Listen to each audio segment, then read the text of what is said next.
the camera. Just give it to me. Give it off. Give it off. Down. Give it. Hey everybody, and welcome back to another episode of Defending Your Movie here on Screen.com. This time around, we're going to be defending a somewhat obscure movie that you probably haven't seen before. It's called Waking the Dead, and it's based on an excellent book by a guy named Scott Spencer. Now, you might know Scott Spencer as the author of Endless Love, a thoroughly recommendable book from 1979 that was also translated into a film by Franco Zeffirelli. But even if you're not familiar with his work, Waking the Dead is still a highly recommendable film, mostly due to the incredibly precise performances given by Billy Crudup and Jennifer Connelly. Not that it was a big hit. It made around $250,000 when it came out and didn't really get the best reviews. But in my opinion, this is a movie eminently worth a defense. So let's get down to it. Now, I admit it, I'm a sucker for a good love story, and they don't come much more fierce than they do in Waking the Dead. Crudup here plays an aspiring politician named Fielding Pierce, while Connelly plays his lover, Sarah Williams, a young activist. The movie starts where you might expect it to end, actually, as Fielding learns that Sarah has died in a car bombing.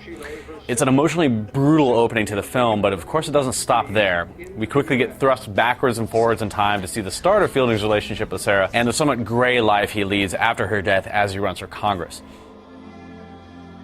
Now, there are a few actors who probably could have pulled off the blend of anger and love and ambition and emptiness and sadness that Fielding goes through in this film.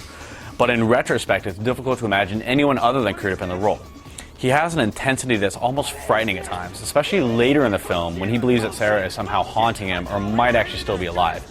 He starts seeing her out of the corner of his eye everywhere and hears her voice while walking down the street. Sarah! The fact that this occurs while he's in a dead heat in an election for a seat in Congress doesn't help his mental stability all that much. He's on the verge of everything he wants most in life while being tormented by the thing he's fought the hardest to overcome. Crudup brings all this together with a performance that can only be described as raw, in the manner of the great Am I Going Crazy performances. All of his emotions here never seem to be more than one sharp shock away from bubbling over, as they actually do later on in the movie in a dinner scene. I know this is coming at a bad time for everyone, but there's nothing I can do about that. I'm tired, and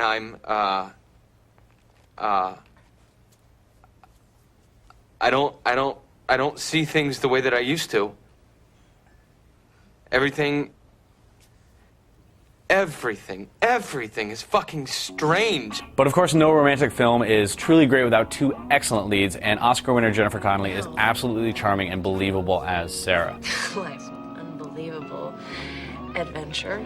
Oh, yeah, right. Don't work for the U.S. government. Work for the church. Work for the people who brought us the Children's Crusade and the Inquisition. That's a moral step up. Infuriating loving you sometimes. What I might like most about this film is that it's unapologetically intelligent about its ideas.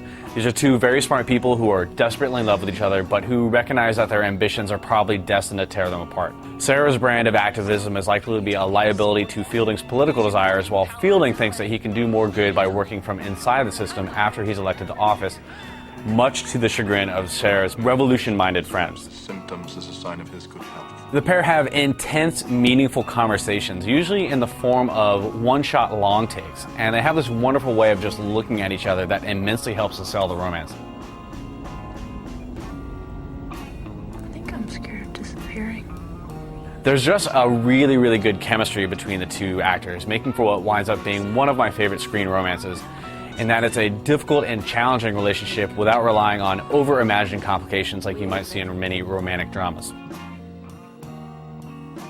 Now, not everything is perfect, mind you. Keith Gordon's direction is somewhat workmanlike, and the sections of the film that feature Crudup alone flag a bit in the absence of Connelly for him to react to. But the strength of the performances here alone are capable of letting this film transcend its low-budget origins, and the fact that it manages to smartly embrace the political lives of its political characters without being preachy is simply a bonus.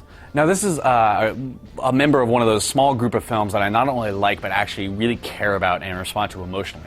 Come on up, Fielding.